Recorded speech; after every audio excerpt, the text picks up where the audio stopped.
Welcome to Life Lessons in Law with Lashonda. I'm your host, Lashonda Counsel Rogers. In each episode, we have authentic and entertaining conversations about the impact of the law on women.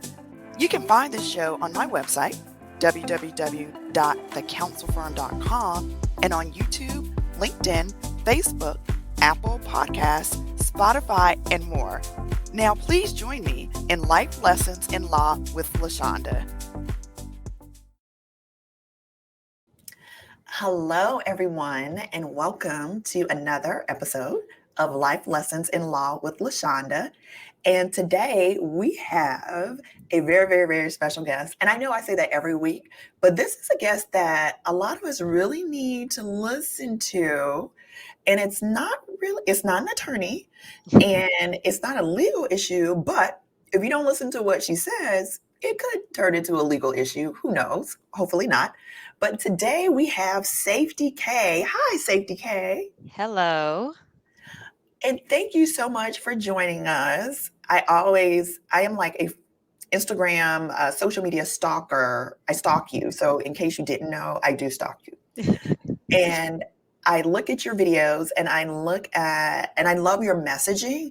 And so I wanted to share some of your messages with our audience here. So tell us a little bit about SafetyKay and your business and what you do. Yes, and thank you so much for having me. I Of love course. and enjoy speaking with you and talking to you about what I do. So, my name is Krystle Hodge, and I am the founder of Safety K, and we promote safety awareness to young children, teaching them critical safety skills so that they're able to recognize and respond appropriately to dangerous situations. So, Safety K is a digital platform that offers interactive safety content in a comprehensive approach, just making sure children ages 5 through 13 have the skills they needed in case they face dangerous situations. Okay. So what made you decide, okay, I'm going to be SafetyKay? Was there something that happened or is there something that you saw? Something inspired you. So what Yes. was that? Yeah, so I do have a background in health, safety, and environmental, like in that sector. So I come from oil and gas, construction, manufacturing background, but I had friends and connections within Houston that would ask me to come out to their schools and their classes or even camps and speak to children about general safety. Could have been fire safety, summer safety, stranger danger safety, you name it. And in doing that, I found sort of a knowledge gap when, asking children or students about certain scenarios. Like they knew the basics. So, of course, when you Mhm. get in a car, put on your seatbelt. When we took a deeper dive, even into emergency safety, I noticed a few gaps. I was able to speak with educators and parents and also identify with their needs. And so I found, okay, this is an area that I want to pursue. I'm very passionate about teaching children. I think when you get them at a young age and you build that foundation, it's just a way of being proactive about safety. And that tends to lead to a decrease in accident rates, which is very important, right? Especially in our community. Right. Okay. So let's kind of stick on your background a little bit. So oil and gas construction, were you actually on like construction sites or tell us about that? Yeah, so I've worked with, I was with one construction company actually. And so I had to help with a lot of the trainings and pushing out policies and just making sure that workers that were in the sites or in the fields, they were wearing the proper what we call PPE, right? Mhm. So making sure that they had their safety hats, their safety glasses, they were wearing the right shoes, the gear, all the good stuff, but also making sure that they were following the right safety policies and practices, right? Making sure they were keeping themselves safe and out of danger, which is very important because everyone wants to ultimately go home in one piece, right? Yeah. The way you come in is the way you want to leave. So yes, experience working with field employees, also office. I would say that was kind of my foundation of doing like typical office settings. And although the hazards they differ. And how you approach them, it's typically the same, right? Just giving them the tools they need to make the right decisions. Got it. So let's jump right into what people probably want to hear about most. Mm, Summertime is upon yes. us. Yes. What are some things that parents or caregivers or people who are just around children should be looking out for now that, we're in these hot summer months? Yes, and I'm so glad you brought this up because in June it is National Safety Month, and so actually this week the focus was heat illness, which is very important, right? Like you said, it's getting hot; those temperatures are rising, so we want to make sure that children have the basic knowledge of what they need as far as staying hydrated. That's one, right? Just making sure that you're taking in those fluids. That's children or adults. Also making sure they wear light colored clothes, like the sun is out. Trying to avoid activities during the peak hours, so that 10 to 4 p.m. Typically, you want to avoid those hours when it's the hottest outside. You also want to make sure that you're keeping cool, staying in cooler environments, you're in shade, in air conditioning because it's getting so hot outside. Another important thing is that you want to make sure that sunscreen, right? Mhm. Basic sunscreen. So those are kind of quick tips that we want to share with our children, but also making sure we're knowledgeable about signs of heat illness, right? So when you notice someone has a headache or they're dizzy or they're confused or nauseous, these are all signs, and you want to make sure that you get them quickly into a cool spot or even get them, some type of emergency help should it things become more serious and head in that direction. So just being sure that you're knowledgeable, teach your kids to put their best foot forward as well as yourself. Got you. Now, as far as heat is concerned, I know with my practice, unfortunately, we handle daycare abuse cases. Now is the time, and every year it's so sad. We get a few calls um, from parents whose children have been left in hot daycare vans Hmm. or hot vehicles. Yes. Um, let's talk about that. What are some tips that you may offer in those types of situations? Yeah, so I understand things happen. No one purposely asked to do that. But for one thing is even when we teach employees, like when I was at my jobs as far as driving safety, make sure that you're focused and not distracted. So you want to make sure that you check the car before you leave out. But say you leave out, we also teach children, if they're of the right age, what to do if you're in a car, right, and it's hot, if you're locked inside, to make sure you honk the horn for a long period of time until help arrives. Worst case scenario is that you have to break the window, right? You want to be as loud as you can. You want to unlock the door if you can. You want to teach those habits, the parents to teach the children. But I understand things happen.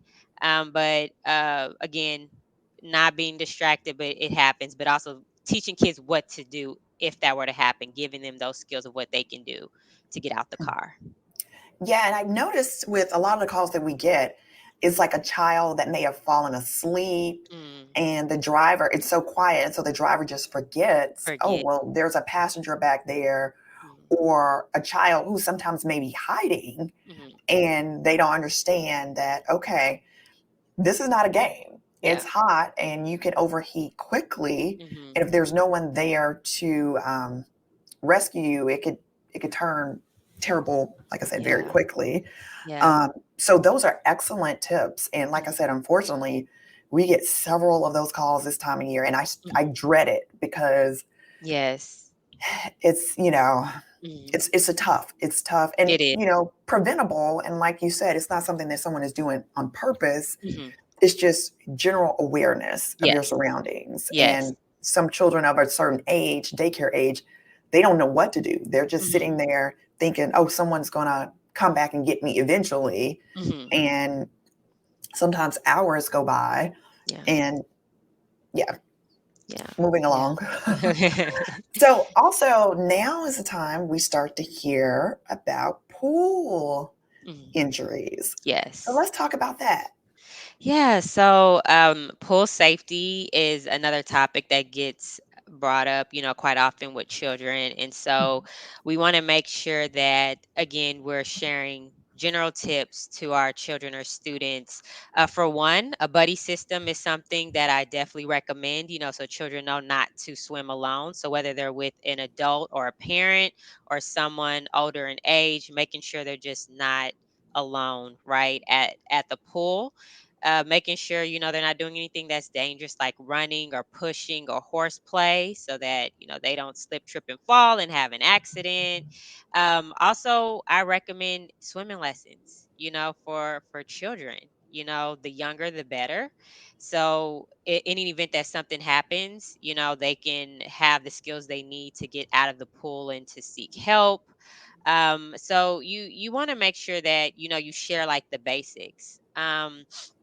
Also, typical things we say, like if you have a pool, make sure, and the children's younger, that you secure, have a gate, that it's secure, that they can't get out. You want to put all those controls in place, because again, these tips are all about being proactive to Mhm. prevent the worst case scenario, because we know things happen, but if we can do everything in our power to control what we can, then it kind of leads to better outcomes for different situations like this. So Right, right. No, for sure. Because it's always, we all hear about that, like a small child mhm, where there is a pool that's not fenced, it's or a not fast. child Hmm. unlocking a fence and just jumping in a pool. Because pool, most kids, I know with my own children, when they were younger, they didn't care where we went for a vacation as Yeah. long as there was a pool. There was A a pool, pool, a pool. exactly. I mean, it could have been the Motel 6. Is there a Yes. pool?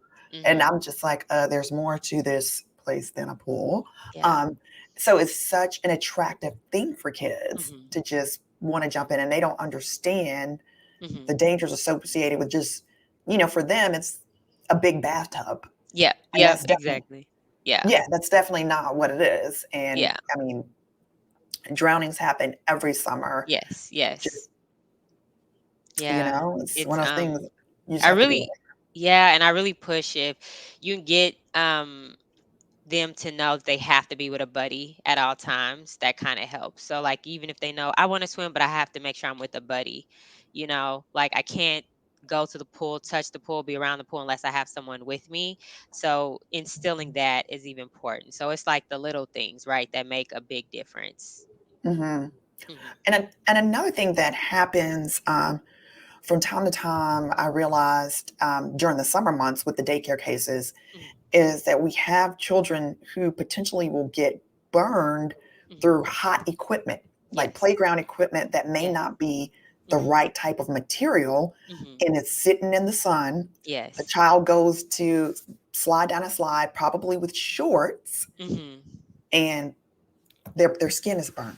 Yeah. Yeah, yeah, yeah. And so again with that, and I know they go outside at certain hours, right? So again, if it's in the peak hours of the day, it's going to be hot.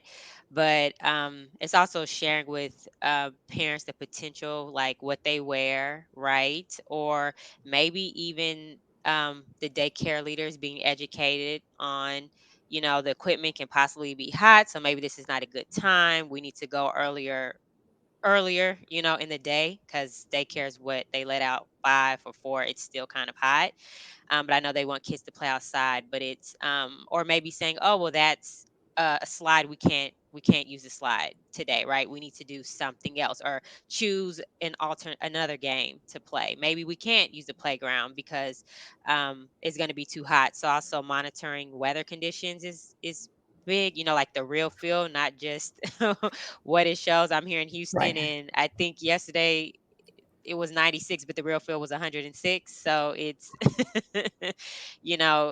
taking all that into account and making the best decisions. For the child. Yeah. Yeah. Definitely, because summer, we want to have fun, but we must be safe during the Yes. summer Yes. months. So Yeah. let's switch gears a little bit. We've had a good summer, Yes. but these children in social media, in the Yes. internet, Yes. help me please, because I have two children who love Hmm. the internet. Hmm. And I'm always just very nervous about like what they're watching, who they're interacting with. Hmm. Help me out. What advice could you give to parents, like I said, or caregivers who have kids that are on social media? So, with social media, I think for one, and I know this is a topic I spoke to children about recently, was about cyberbullying, which is big, right? So this happens on those online platforms. So we want to make sure that we are educating our students, our children, on what cyberbullying actually is. Because typically they think bullying I know happens in person, right? But cyberbullying, although it happens online, is still another form of bullying, right? So looking for if someone is harassing you or saying unkind things about you, sharing out photos or personal information that you may have shared to a friend or someone online is another form of cyberbullying. But also being careful what you put online. I'm telling children that once you put something online, it's out there and there's nothing you Yeah. can do to take it back. So think before you post is very important, and just knowing what you post not only affects you but it affects your family. It's something that can be used in the future. So these are all like important things. Good tips is asking your children about scenarios about cyberbullying, right? So if you have someone that you know that is being made fun of, what should you do? And we always say to report it. Also, if you can gather evidence of screenshots, because you may need it, but make sure that you report it. Don't respond back.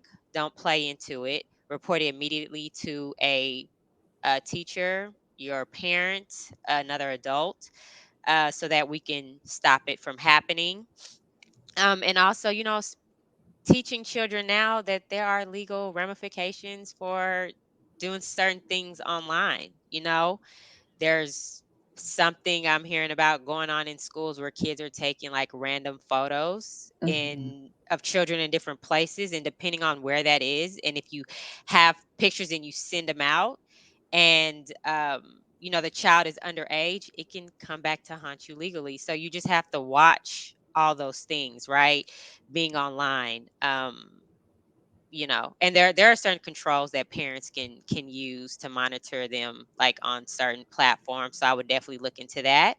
But just teaching children, social media, although it's online and it's different from being in person, the consequences are still the same. And the numbers continue to climb with cyberbullying and online cyber crimes in general, right?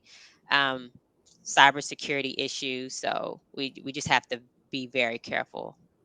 Oh yeah, no, I definitely agree. So you mentioned there's some parental controls that can be used for internet social media. Let's talk about that a little bit.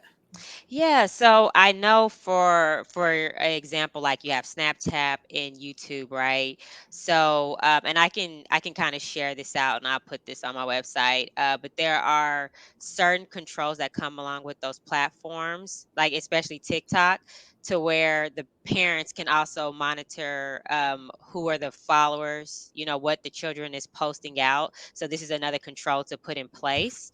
But I can definitely share more details about that on my website that people can definitely go to and see step by step.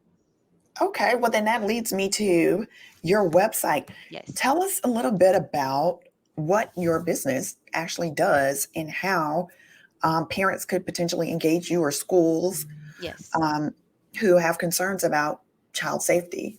Yes. So my website, it is a digital platform that has safety content, interactive safety content that teaches children those critical safety skills, right? So I have home safety, stranger danger, fire safety, you name it. You can find animation videos on there that kind of make it fun and engaging, but then it also tests their knowledge, right? Because you want to make sure that the child is actually retaining the information. And then there's higher level questions that even educators can use. And they also earn a certificate when they finish. So it's great. You want to make sure again that you're being proactive, that you give them that knowledge, so then they know what to do. If a dangerous situation ever came. And I saw this again working in the private sector. We have safety trainings, and there's a difference when an employee doesn't have safety training, doesn't have a foundation of safety, it's not a priority. We see more accidents, we see productivity decrease, Mhm. and then it has long term ramifications. So, again, Safety K is all about promoting safety at home, in schools, online. So, yeah, you can check out my website at SafetyKay.com. Okay, goodness. And then do you do like speaking engagements, like live Yes. speaking engagements? Okay. Yeah. So I do speaking engagements. I've been invited out to speaking classes. I have a camp I'm visiting next week, and I pretty much would talk about a topic of choice. Like I said, I speak about general safety, so it ranges. It could be emergency, stranger danger, fire safety, home safety, school safety. And I will come speak, do demonstrations, activities, right? Because that's how you kind of engage the children, really make sure they know what they're doing, stuff that can stick, they can take home and implement it. So, yes. Okay. Well, we're almost at the end of our conversation. So, but just give us just one tip for parents, or like I said, our caregivers to last us until we speak with you again. Yes. So, my tip would be to prepare them now so they can make the right decision later, right? So, again, this is all about being proactive and not reactive. Typically, we see in history, and this goes back, right?